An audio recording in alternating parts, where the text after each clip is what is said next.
due to social media, everyone is super focused on consuming content at a super lightning fast speed, and that's why to keep the user engaged and to keep visitors into your websites, you need to create a website that is extremely optimized and super fast to load. Now, there are several methods that you can apply and use to optimize the speed of your website. Yet, today, whether you're a professional designer or a complete beginner, it doesn't matter. Every single one of you can apply what I'm about to say. The first critical point is, of course, the use of images. You need to explain to me why you always want to keep full-sized images or you want to keep them full quality, etc.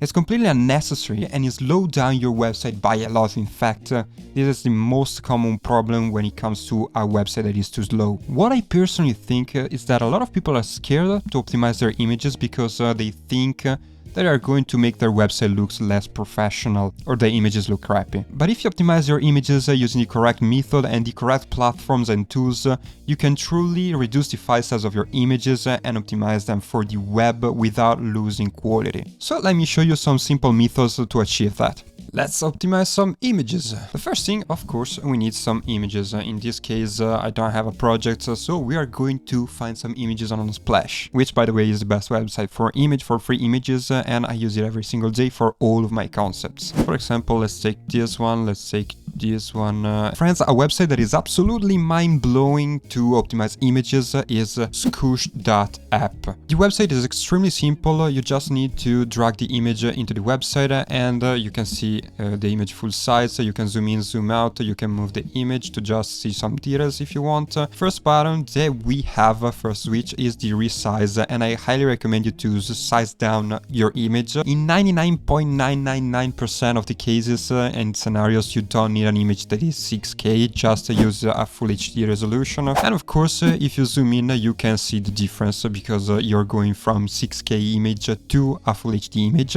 But to be fair, in most scenarios, you don't use an image that is that zoom in, so if we zoom out, we can't spot the difference, guys. If we look down in the corner, we can see that we have already optimized the image by 96%, which is absolutely crazy, guys.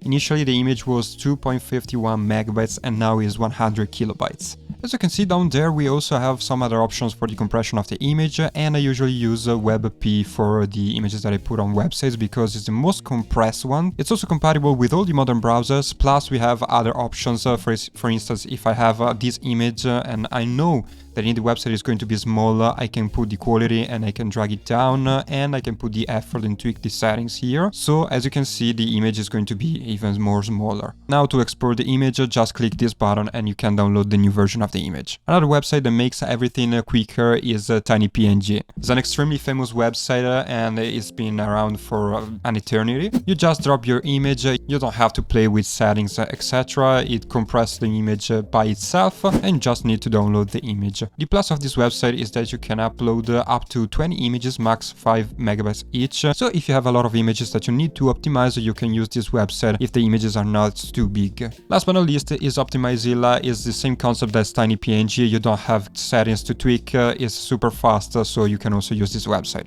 Now, at this point, there are two main things that might slow down your website. The first one being images, and we have already talked about that, and the second one being videos. For videos, it's a bit more complicated, it's not that easy as for images, but don't worry, it's nothing crazy. You only need to tweak some settings into your editing software, and let me show you how to do that. I use DaVinci Resolve as my main video editing software, but you can use whatever you want. If you're familiar with Final Cut or Premiere Pro, use them. The important thing is that you change this little setting in the export time. Basically here you're telling the software how much data you want to keep into the video while you're exporting it. And this value depends on the type of video that you have. So for instance, if you have a video that doesn't have a lot of movement, you can lower the number by a lot. Whether if you have a really action movie or video, you have to increase the number in the bitrate setting. So there isn't a specific value, but every time you need to see what works and what doesn't. Now here I have 4000 kilobytes per second and I think that it works pretty well for this video. video. Now that we have exported the video, you can already see that we have 24 megabytes of video where initially was 58 megabytes, so it's 50% less of the size. To compress the video even more, we can use a format that is highly compatible with browsers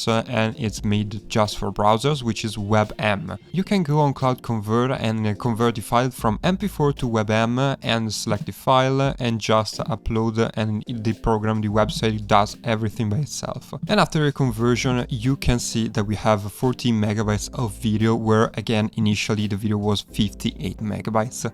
Now at this point of the conversation, we have talked about the two main reasons why your website might be slow, and now let's start talking about some marginal things that still can make a huge difference.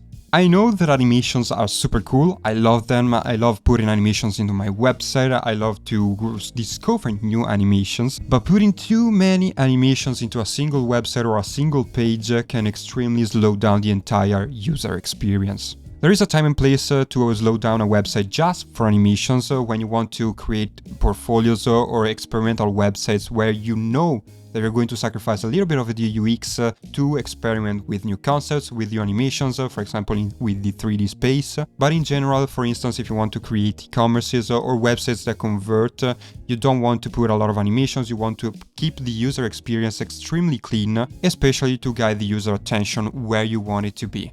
Another good point is that a lot of designers, because they see things as designers with the eye of a designer, they don't think that maybe too many animations can make the user feel overwhelmed. For a designer, it might be super cool to have a lot of animations, a lot of interactions, but for the user, for a normal person, it's extremely hard and difficult to follow and to consume content into a website where there are a lot of animations, a lot of things that distract the user from the main content. So don't forget to cut out some animations, cut out the unnecessary animations that you don't really need for the user experience if you want a website that loads super quickly and that is super user-friendly. We all see animations applied on block of text, call to actions. When the user scrolls down, there are text that appears from everywhere, but 99% of the times we don't actually think about the fact that even typefaces needs time to load. And it's super important if you want to load them super quickly and for browser compatibility. As you can see, guys, I'm in a different location because I'm back to visit my parents and I saw that the video, some files were corrupted, so I need to record the last part of the video. I'm really sorry, but it happens sometimes. And by the way, I was saying that you also need to optimize your fonts and typefaces for your website, and there are 4 main formats for them, which are TTF, OTF, WOF and WOF2. And I highly recommend you to use the last 2 because these are highly compatible with all the browsers and are highly compressed. And that obviously means that they weight less.